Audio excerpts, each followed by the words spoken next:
ಈರುಳ್ಳಿ ಕಟ್ ಮಾಡಿ ಫ್ರಿಜ್ನಲ್ಲಿಡುವ ಅಭ್ಯಾಸ ಇದ್ರೆ ಈ ಸುದ್ದಿ ಓದಲೇಬೇಕು. ಈಗಂತೂ ಪ್ರತಿಯೊಬ್ಬರೂ ತಮ್ಮ ಅನುಕೂಲಕ್ಕೆ ಫ್ರಿಜ್ನಲ್ಲಿ ಇಟ್ಟುಕೊಳ್ಳುತ್ತಾರೆ. ಆಹಾರವನ್ನು ಕೆಡದಂತೆ ಮತ್ತು ದೀರ್ಘಕಾಲದವರೆಗೆ ಆಹಾರವನ್ನು ಶೇಖರಿಸಿಡಲು ಫ್ರಿಜ್ ಸಹಕಾರಿ.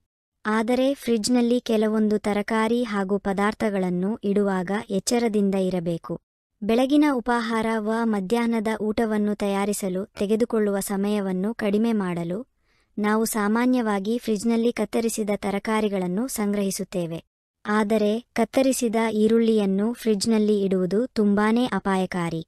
ಇದರಿಂದ ಆರೋಗ್ಯದ ಮೇಲೆ ಪರಿಣಾಮ ಬೀಳುತ್ತದೆ. ಈರುಳ್ಳಿ ಕೆಟ್ಟ ವಾಸನೆಯನ್ನು ಹೊಂದಿರುತ್ತದೆ ಮತ್ತು ಸಲ್ಫರ್ ಅನ್ನು ಹೊಂದಿರುತ್ತದೆ. ಇದು ಕತ್ತರಿಸುವಾಗ ಕಣ್ಣೀರನ್ನು ಉಂಟುಮಾಡುತ್ತದೆ.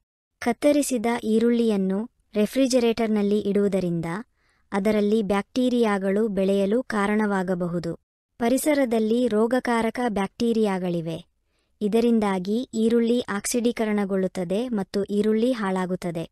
ಈ ಈರುಳ್ಳಿಯನ್ನು ಸೇವಿಸುವುದರಿಂದ ಹೊಟ್ಟೆಯ ಸಮಸ್ಯೆಗಳು ಉಂಟಾಗಬಹುದು ಮತ್ತು ನಿಮಗೆ ಅನಾರೋಗ್ಯವೂ ಉಂಟಾಗಬಹುದು.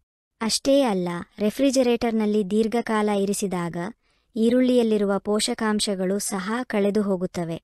ಈರುಳ್ಳಿಯನ್ನು ಕತ್ತರಿಸುವಾಗ ನಿಮ್ಮ ಕೈಗೆ ಬರುವ ಈರುಳ್ಳಿ ರಸವು ಗಾಳಿಯೊಂದಿಗೆ ಸಂಪರ್ಕಕ್ಕೆ ಬರುವುದರಿಂದ ಈರುಳ್ಳಿಯಲ್ಲಿ ಬ್ಯಾಕ್ಟೀರಿಯಾ ಬೆಳೆಯಲು ಕಾರಣವಾಗುತ್ತದೆ.